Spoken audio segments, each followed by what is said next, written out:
ito ay tatalakayin natin ang paikot na daloy ng ekonomiya at ang 5 modelo nito. Simple at mabilis.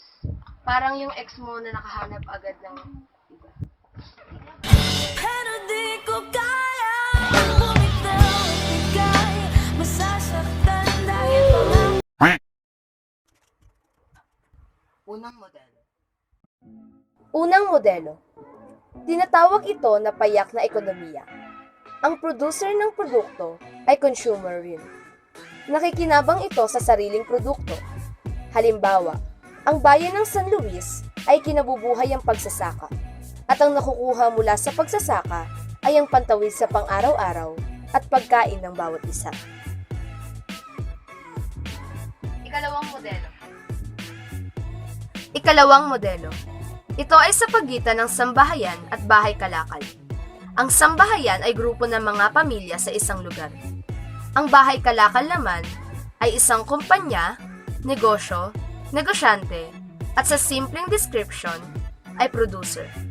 Ang dalawang ito ang aktor sa ikalawang modelo. Halimbawa, ang barangay ng Plainview ay mayroong isang supermarket na tinatawag na Welcome. At araw-araw ay dinarayo ito ng mga taga-barangay Plainview upang bilhin ng kanilang pangangailangan. Ikatlong modelo. Ikatlong modelo. Isinasaalang-alang ang hinaharap rito. Pumapasok ang pamilihang pinansyal o financial market dahil ang bahagi ng kita ng sambahayan ay inilalagay sa bangko bilang savings.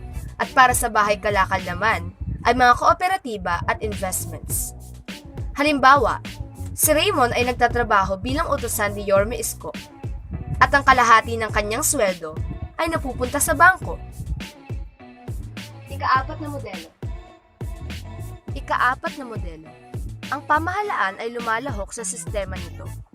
Sumisingil ng buwis ang pamahalaan upang kumita.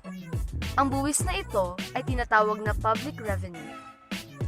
Halimbawa, ang kumpanya ni Zeus na Lemon Zeus ay isang kilalang kumpanya.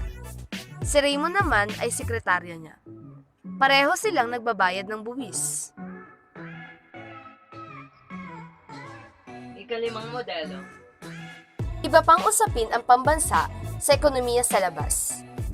Ang kalakalang panlabas ay ang pakikipagpalitan ng produkto o serbisyo sa pambansang ekonomiya sa mga dayuhang investors. Halimbawa, sa sobrang hirap ng buhay ni Raymond, matapos niyang nakawan ang kanyang mayor, pinalayas at tinanggalan ng trabaho, napilitan siyang maging OFW sa UAE. Maraming salamat sa panonood. Naway tayo magkaisa para sa ikaunlad ng ating bansa.